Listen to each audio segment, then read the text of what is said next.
Salut, c'est Alex. Aujourd'hui, j'aimerais bien t'expliquer comment tu vas pouvoir te différencier ou comment tu vas pouvoir faire en sorte de te distinguer de la masse. C'est assez important à prendre en compte parce que de nos jours, il y a de plus en plus de personnes qui vont créer des choses, qui vont créer du contenu, qui vont produire de l'information et du coup, le marché va être de plus en plus, on va dire, saturé en quelque sorte. Et du coup, c'est d'autant plus important d'arriver à faire en sorte de vouloir se différencier et d'essayer de se différencier. Donc au final, je vais te donner quelques petites astuces, mais ce qu'il faut bien prendre en compte, c'est que ces astuces, elles vont juste viser à renforcer ta propre personnalité. Ce qui va te permettre de te différencier de la masse, c'est de faire en sorte d'être toi-même. Donc c'est aussi simple que ça, parce que toi, tu es unique. Aujourd'hui, tu as tes petites préférences, tu as tes petites caractéristiques particulières. Et du coup, ce qu'on va vouloir mettre en valeur, ça va être ta propre personnalité à travers de ton contenu ou de ce que tu as à proposer au monde. Donc la première chose qui va être assez importante à prendre en compte, ça va être ton discours et la vision des choses que tu vas avoir. Donc ça s'appelle en fait polariser. Quand je dis polariser, c'est plutôt que d'essayer de plaire un petit peu à tout le monde et au final pas être très profond, tu vas choisir, quand je dis choisir, tu vas avoir un positionnement et avoir certaines valeurs, une certaine philosophie. Donc voilà, ça peut être par exemple moi ma philosophie, c'est d'être libre, faire ce qu'on aime dans la vie, être meilleur chaque jour, ce genre de choses. Il y a d'autres personnes qui vont dire voilà, moi ma philosophie c'est, je sais pas, peu importe les valeurs des personnes.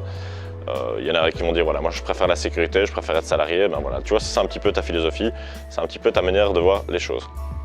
Du coup, ça va en fait attirer des personnes, que seulement les personnes qui partagent un petit peu les mêmes visions que toi, parce que voilà, s'ils n'aiment pas ta personnalité, ils ne vont pas suivre ton contenu, ils ne vont pas suivre ce que tu as à leur proposer.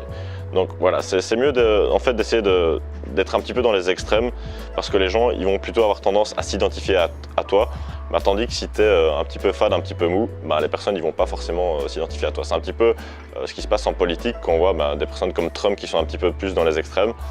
Ça a un petit peu plus d'impact qu'au final un politicien qui serait plutôt centriste et qui dirait mi-chaud, mi-froid et qui dirait rien dans les extrêmes.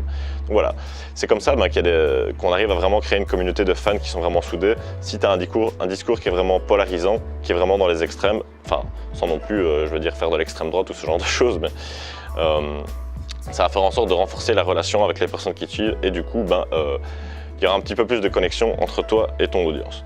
Donc la deuxième chose que tu vas pouvoir faire pour pouvoir te différencier, ça va être de prendre des risques. Parce que si aujourd'hui tu fais la même chose que tout le monde et tu fais un truc qui surprend pas vraiment et que tu fais genre une vidéo comme des centaines d'autres personnes en font, ça va peut-être pas intéresser autant les gens et tu vas peut-être plus te fondre dans la masse. Donc voilà, ça peut être prendre des risques, ça peut être, je sais pas, essayer de choquer un petit peu sur certains aspects, que ce soit la mise en forme, que ce soit le contenu, le fond ou la forme, peu importe. Ça peut être voilà, prendre des risques, tester un nouveau format, créer quelque chose de nouveau, choquer, ça peut être aussi choquer à travers ton discours, à travers les idées que tu vas partager. Il y a plein de choses qui permettent de garder l'attention, captiver l'attention et se différencier de la masse. Donc la troisième chose, ça va être d'essayer de créer de l'émotion à travers ce que tu as à partager. Ça, tu vas pouvoir le faire avec plusieurs moyens, notamment avec le storytelling. Donc pour créer l'émotion, tu vas pouvoir peut-être raconter une histoire, raconter ton histoire. Tout simplement, ça va encore plus renforcer la connexion entre toi et ton audience. Comme je te l'ai dit, cette vidéo, ça va être des astuces qui vont te permettre de renforcer ta propre personnalité, ton propre personal branding. Donc au final, si tu racontes ton histoire, ça te met plus en avant et ça explique un petit peu, voilà, tu peux dire voilà, d'où tu viens. C'est comme moi quand je te dis, voilà, j'ai arrêté mes études de droit et maintenant je vis de mes business sur internet, tu vois, c'est mon histoire. Et en même temps, peut-être que toi, en écoutant cette histoire, tu te dis voilà, c'est cool, moi aussi j'aimerais bien faire pareil, donc je vais m'intéresser à son contenu, je vais m'intéresser à ce qu'il a à me partager. Et c'est tout à fait normal parce que ça peut peut-être t'aider ce que j'ai à te partager. Donc voilà, une petite idée, créer l'émotion, ça peut être à travers tes différents contenus ou ce que tu as à proposer, avec du storytelling ou en mettant du suspense, voilà, ce genre de choses. Il peut y avoir différents types d'émotions qu'on pourra utiliser. Une quatrième chose que tu vas pouvoir faire, c'est avoir une certaine interactivité avec ton audience, avec ton public. Quand je dis interactivité, tout simplement interagir, donc ça va être parler aux personnes, peut-être répondre aux commentaires, répondre sur Snapchat, répondre sur les différents réseaux sociaux. Et aussi ça peut être créer des sondages. Donc voilà, tu vas pouvoir créer des sondages pour en savoir un peu plus à propos de ton audience. Il faut savoir que les personnes en général, elles aiment bien parler d'elles-mêmes et c'est tout à fait normal. Et donc, comment tu vas pouvoir utiliser ça pour renforcer ta relation avec ton audience?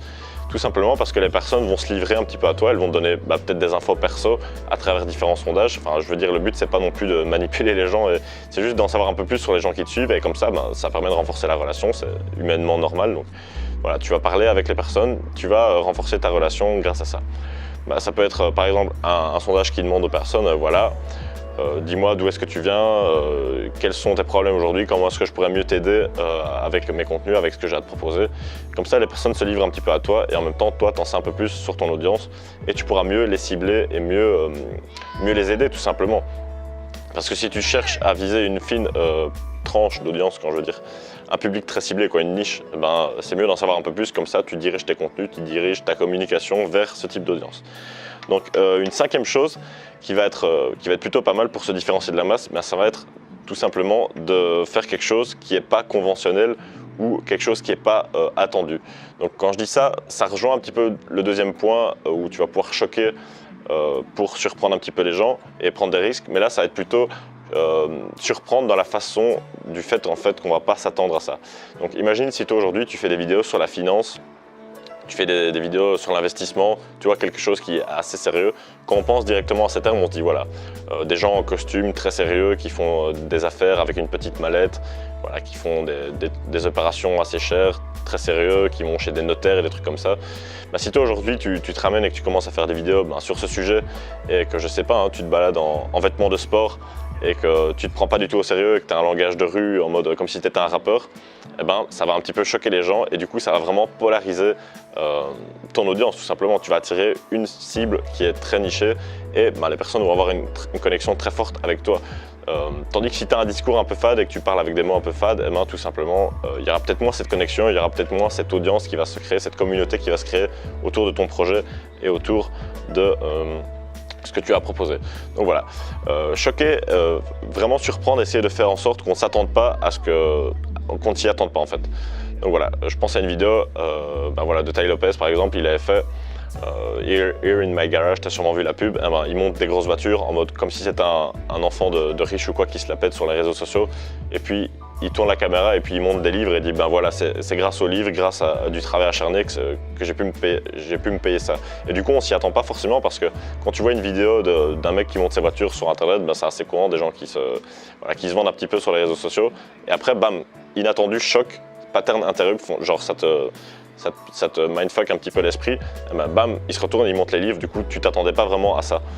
Voilà, tu te dis, un type qui conduit des voitures de sport et tout ça, tu dis ouais, d'office il a hérité ou ce genre de choses et puis il te montre bam, en fait c'est beaucoup de travail, c'est beaucoup de connaissances, d'apprentissage, etc. Donc tu vois un petit peu le genre de choses qui peut surprendre et qui peut faire en sorte que ton contenu accroche vraiment les gens et en même temps tout ça va créer une émotion.